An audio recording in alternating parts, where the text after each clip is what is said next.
this video, let's look at the biomolecules, that is the carbohydrates in detail. Yes. Yes. Let's understand about these biomolecules which are present in the living systems. Yes, we know that the living systems, if we see it, made up of non-living atoms or molecules, right? Living system, the most amazing fact is that the living system is made up of non-living atoms and molecules, and it grows, sustains, and reproduces itself, right? And all the life processes which are taking place, or the chemical reactions and the biological conditions, I mean the chemical processes which are taking place in the living system, can be studied under the branch called as biochemistry, right? And what are the various biomolecules which are present in our body? They are carbohydrates, proteins, nucleic acids, and lipids. And these carbohydrates and proteins actually, which are present in our day-to-day diet, we can take these, and these nucleic acids and lipids are being produced in our body, right? So these carbohydrates and proteins here, and nucleic acids and lipids, these are the and the different interactions which are taking place in between these biomolecules are actually responsible for the life processes to occur. Right. In addition to this, there are also vitamins and minerals which are present in our body, which are actually necessary for the normal functioning of our body. Right. So let's look at the carbohydrates in detail, the major biomolecule which is present in our body. If you look at it, what is the carbohydrates? The name itself, carbohydrates, they are hydrates of carbon. What are they? They are the hydrates of carbon, and hence the name carbohydrates. And the general molecular formula of this 6CXH2O taken Y times. Yes. Now, if you take, for example, C6H12O6, this is a glucose. And if you, does this fit the general molecular formula? Yes. This is the general molecular formula of C6H2OY. And for glucose, if you take, yes, it definitely fits into this general molecular formula, right? So, for example, if you take acetic acid, this is an acetic acid, but this is not a carbohydrate, but this fits into the general molecular formula. This is C2H4O2 and C2H2O taken n times, I mean 2 times. But this is not a carbohydrate, right? Acetic acid is not a carbohydrate, but still it fits into the general molecular formula, right? But the rhamnose, what is the formula of rhamnose? C6H12O5. Yes, this is the rhamnose, actually C6H12O5. This is a carbohydrate here, but still it doesn't fit the general molecular formula. Right, this is a rhamnose and this is acetic acid. Even though acetic acid has a general molecular formula, I mean the molecular formula which fits into the general molecular formula of the carbohydrates, is still not a carbohydrate. But rhamnose, being a carbohydrate, does not fit into the general molecular formula. So there is exceptions for this. So we can say that not all the molecules which fits into the general molecular formula may not be a carbohydrate, or even if it doesn't fit into the general molecular formula, it still can be a carbohydrate. Right. For example, acetic acid and rhamnose. Acetic acid, even though it fits into the general molecular formula, not a carbohydrate. Rhamnose, it doesn't fit into the general molecular formula, still it is a carbohydrate. Right. And when we see this, what are the functional groups which are present in this carbohydrates? It's the OH, that is an alcoholic group, and aldehyde are ketone group, that is a carbonyl group is present in them. It can be aldehyde or ketone which is present in them. So how can they be defined now? They are nothing but they can be defined as polyhydroxyaldehydes are ketones. They have number of OH groups, not one, but more than one OH group here, and they can be aldehydes or ketones. So I'm calling them as polyhydroxyaldehydes on keto or ketones, and they're optically active. That means they're able to rotate the plane polarized light towards the left or right. That is what is meant by optical activity. Okay. So they're nothing but the carbohydrates may be defined as optically active polyhydroxyaldehydes or ketones, means which are containing more than one OH group, and they may be aldehydes or ketones, and they're optically active, right? Now, these are also called as saccharides because few of them are sweet in taste. That is why they are calling them as saccharides. In Greek, saccharide means sugar. So a few of them are sweet in taste and they are sugars. So they are sugars, they are calling it as saccharides here. Okay. For example, what are the source of these carbohydrates? Actually, plants. They're obtained from plants. So examples of these carbohydrates are sucrose, right? Obtained from cane sugar, or glucose or starch. All these are sugars only. Yes. So they are, some of them are, I mean, they're known as saccharides and they are polyhydroxyaldehydes or ketones here. Right. Now, next is, let's come to the classification of these carbohydrates. If you look at the classification of carbohydrates here, they can be, there are many types of classification here. So first is on the basis of their hydrolysis. That means on the hydrolysis of these carbohydrates, depending upon the hydrolysis, what are the products which are being formed? Depending on the hydrolysis, they can be classified as monosaccharides, oligosaccharides, and polysaccharides. This is one type of classification, or they can be classified as reducing and non-reducing sugars, depending upon how they reduce the tolerance reagent and Fehling's reagent. See, so they can be classified based on the hydrolysis or based on their reducing capacity. First one is based on this hydrolysis. We are classifying it as monosaccharides, oligosaccharides, and polysaccharides. First is monosaccharides. Monosaccharides means the carbohydrate which cannot be further hydrolyzed. So the last, this is the least to which they can be, they are the smallest units actually. They are the monomers. They cannot be further hydrolyzed, are called as monosaccharides. So what are they? There are about 20 monosaccharides which are known to occur in nature, and the examples of these are glucose, fructose, ribose, and etc. So what are monosaccharides which cannot be hydrolyzed further? The carbohydrates which cannot be hydrolyzed further because they are the simplest units. Right. Next one is oligosaccharides. What are oligosaccharides? Oligosaccharides are the carbohydrates which can be hydrolyzed further. Okay, which can be hydrolyzed further, which on hydrolysis can yield monosaccharides here. Monosaccharide units.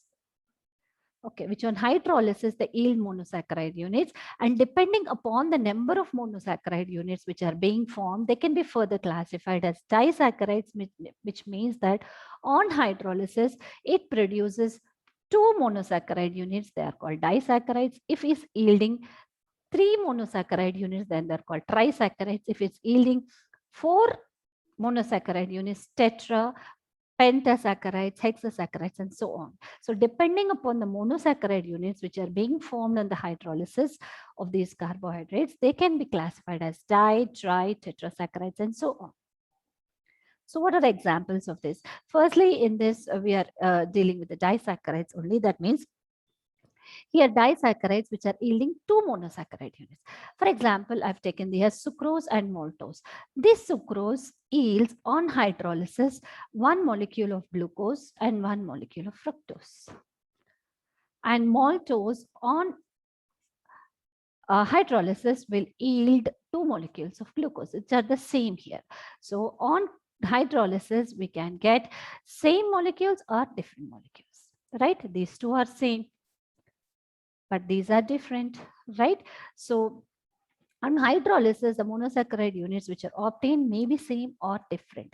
For example, on the sucrose, which is a disaccharide, yields on hydrolysis 1 glucose and 1 fructose. On that, but maltose on hydrolysis give you glucose, 2 molecules of glucose here, which can be same or different. Next is polysaccharides. Again, simple. So now that we have read about mono and oligosaccharides, we can be able to define this. So polysaccharides are those carbohydrates which are yielding more than many number of monosaccharide unit, means large number of monosaccharide units. We are getting what? Large number of monosaccharide units. Okay. On hydrolysis, those are called as polysaccharides. So on hydrolysis, we are getting what? N number of monosaccharides here. Yes. And most characteristic of this is not sweet in taste, they're called as non-sugars, whereas monosaccharides and oligosaccharides are sweet in taste, they're called sugars. The examples of this are starch, cellulose, glucose, and gums. Yes, so we have done with monosaccharides, oligosaccharides, and polysaccharides. This is one type of classification based on the hydrolysis. That means on hydrolysis, how many number of monosaccharide units they're yielding. Depending upon that, this is the classification again, right? And there can be second type of classification is the whether, I mean, reducing or non-reducing sugars. That means if they are, what are reducing sugars? The reducing sugars are those or the carbohydrates which are able to reduce failing solution and tolerance reagent. So if they can reduce what? Failing solution and tolerance reagent, then they are called as reducing sugars. If these carbohydrates are unable to reduce failing solution and tolerance reagent, they are non-reducing sugars, cannot reduce, simple. The name itself shows, right? Cannot reduce failing solution and tolerance reagent are non-reducing sugars. Examples of reducing sugars are all monosaccharides, and in disaccharides we have maltose, maltose and lactose. For examples of non-reducing sugars are sucrose, that means it will not reduce failing solution and tolerance reagent because the functional group which is responsible for the reduction of failing solution and tolerance reagent is bonded here. It's not free. But here, these are the disaccharides here, the functional group which is responsible for the reduction of failing solution and tolerance reagent is free in this. That is why they are able to reduce. This is the difference why they're able to reduce or non-reduce the, able to reduce or cannot reduce the reagent, that is tolerance reagent and failing solution. If it is free, the functional group is free, then able to reduce. If it is bonded, if it is not free, the functional group, it cannot reduce. So all monosaccharides, irrespective of whether it is aldoses or ketoses, whether they have aldehyde or ketone group which is present, they're able to reduce the failing solution and tolerance reagent. Yes. And again, the monosaccharides can further be classified depending upon the number of carbon atoms and also the nature of the functional group it has. If it has an aldehyde which is present in it, then they are called aldoses, simple. If it has ketone which is present in it, they are called as ketoses. So they can be classified as aldoses and ketoses, and depending upon the number of the carbon atoms in these aldoses or ketoses, we have this. So if 3 carbon atoms are present, it is called as triose, and if it is an aldose, then it is called as aldotriose. If it is ketose, then ketotriose. If it has 4 carbon atoms, then it is called as tetrose, and if it is an aldehyde, aldotetrose, ketotetrose. If it has 5 carbon atoms, aldopentose, ketopentose, 6 carbon atoms, and if it is an aldehyde which is present, aldohexose, ketohexose, 7 aldopentose, aldoheptose, ketoheptose. And examples for this also, therefore, if it is aldotriose, that means if an aldehyde and which has 3 carbon atoms, the example is glyceraldehyde for this. And aldohexose, we have glucose, and we are going to study this. And aldotetrose is xylose example. Yes, this is erythrose, pentose. These are the examples of aldohexoses, actually, aldoses. Right. So this is a type of the classification we have depending upon the number of carbon atoms and whether it is an aldehyde or a ketone. So to sum up what we have seen, everything here, 3 types of classification. So on the basis of behavior on hydrolysis, depending upon the hydrolysis, they can be monosaccharides. That means they cannot be hydrolyzed further. They have the simplest units. Oligosaccharides, which can be hydrolyzed further, the carbohydrates, which can be hydrolyzed further into monosaccharide units, and they can be disaccharides, trisaccharides, tetrasaccharides, so on, depending upon the number of the monosaccharide units which are being formed on hydrolysis. Polysaccharides, we have here large number of monosaccharide units on hydrolysis. So examples of monosaccharides I've given, that is glucose, fructose, ribose. I'll write here glucose, fructose. For oligosaccharides and disaccharides, we have learned about sucrose and maltose. Yes, sucrose, which yield different molecules on hydrolysis, that is glucose and fructose. Maltose, which yield 2 glucose units on hydrolysis. Polysaccharides, again, we have cellulose. We have examples of polysaccharides here, which are cellulose, glycogen, gums, starch, etc. Yes. And depending upon the taste, whether they're sweet in taste or non-sweet, they're sugars and non-sugars. Sugars are both monosaccharides and oligosaccharides are sugars, and polysaccharides are non-sugars here. These are polysaccharides because they're not sweet in taste. Okay. And both mono and oligosaccharides are sugars.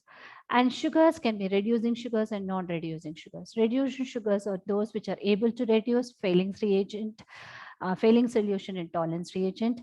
Non-reducing sugars are those which cannot reduce failing solution and tolerance reagent. So all monosaccharides, and we have one more example of maltose and lactose here, which are able to reduce, or called reducing sugars, and non-reducing sugars is the sucrose, which is a disaccharide, which cannot reduce the failing solution and tolerance reagent. Yes, monosaccharides can be further classified here. Okay, can be further classified here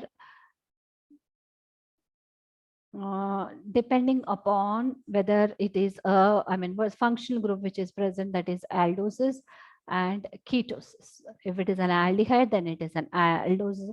Aldoses are called as aldoses. If it has a ketone, then they are called as ketoses.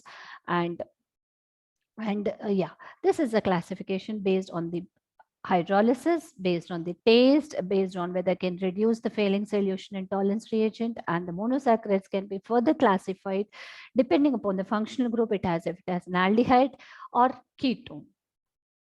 Right.